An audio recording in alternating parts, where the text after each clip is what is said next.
Hey, welcome back to Down-Grid Survival. In today's discussion, we're going to talk about something that started trending over the weekend.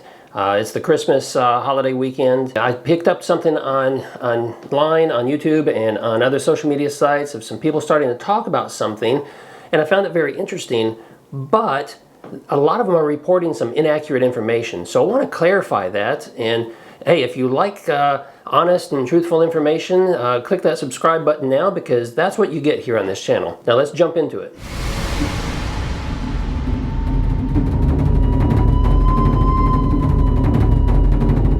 So I found a couple of videos talking about the state of New York and the Senate there trying to pass some legislation that essentially gives the governor there authority to create detention camps. This piece of legislation that was going forward is labeled A416, and again, it's out of the state of New York, and it is disturbing. Hey, you know what? Like everything we've experienced over the last 24 months, nothing is really surprising anymore.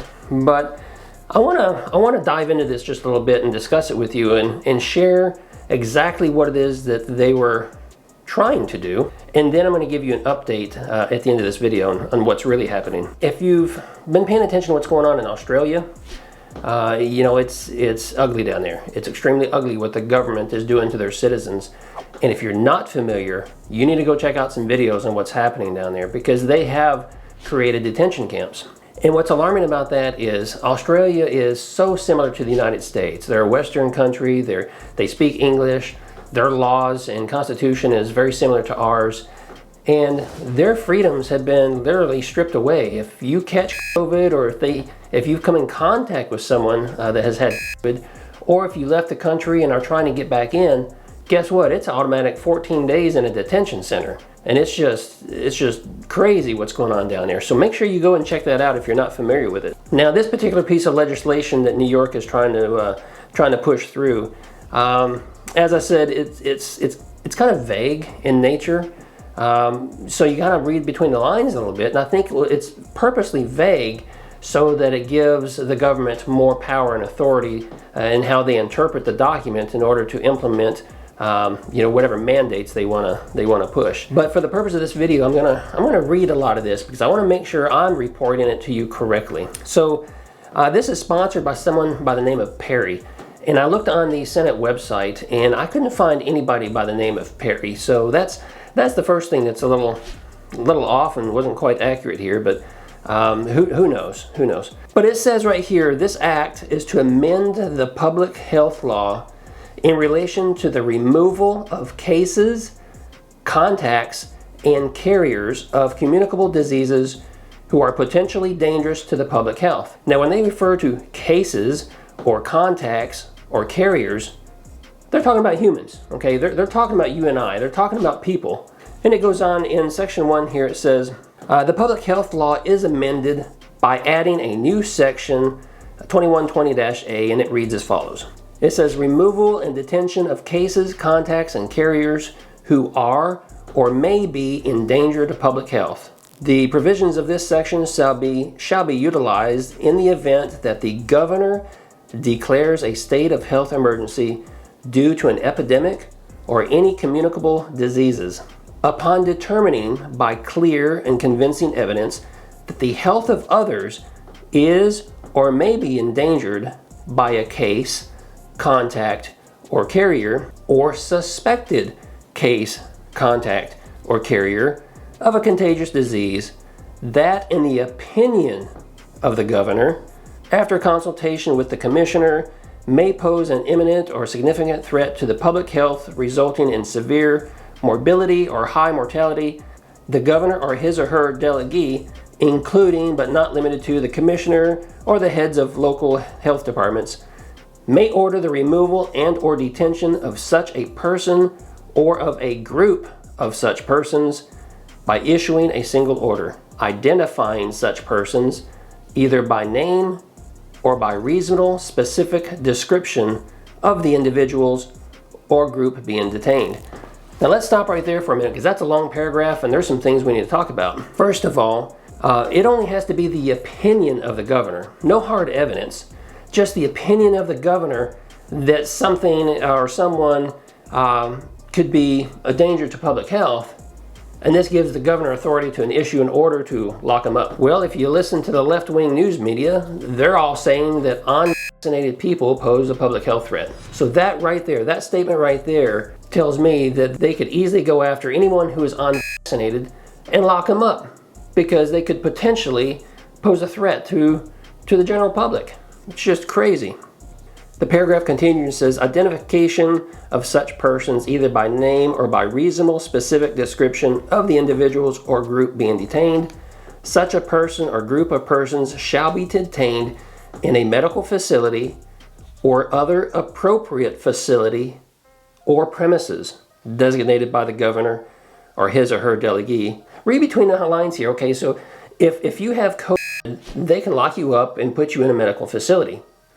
If you don't have COVID, but you simply are suspected of having come in contact with someone, they're going to go ahead and stick you in some other approved facility or premises. What's that sound like? That sounds like, you know, they take the football stadium and convert it to a detention center. Or they take some other facility and designate it a detention center and hold everybody up there. Or what about camps like they're doing down in Australia, where they just go set up barbed wire fences and throw up some tents and portable buildings, and guess what? That's where you end up. So is it possible that this is coming to America? Is it possible that this is actually going to happen here like it is in Australia and Germany and some other places? Let's continue here. There's some more information that you need to know about. All right, so I'm going to go ahead and read the next section down here, and it says, a person who is detained pursuant to subdivision 2 of this section as a contact of a confirmed case or carrier shall not continue to be detained after the department determines that the person is not infected with the disease or that such contact no longer presents a potential danger to the health of others. So they're saying right here that, you know, if they determine that you're not a carrier, you know, they can't continue to hold you, that they're going to release you. But that's a little sketchy, because further down it says this: a person who is detained pursuant to subdivision 2 of this section shall, as is appropriate to the circumstances, A, have his or her medical conditions and needs assessed, addressed on a regular basis, and B, be detained in a manner that is consistent with recognized isolation and infection control principles in order to minimize the likelihood of transmission of infection to other such persons. When a person or group is ordered to be detained pursuant to subdivision 2 of this section for a period not exceeding 3 business days, such person or member of such group shall, upon request, be afforded an opportunity to be heard. So they detain you, and you can request to be heard. Doesn't say who you're going to be heard by, doesn't say it's going to be a court system, but they'll listen to your complaints. If a person or group detained pursuant to this subdivision 2 of this section needs to be detained beyond 3 business days, they will be provided with an additional commissioner's order pursuant to subdivision 2 and 8 of this section.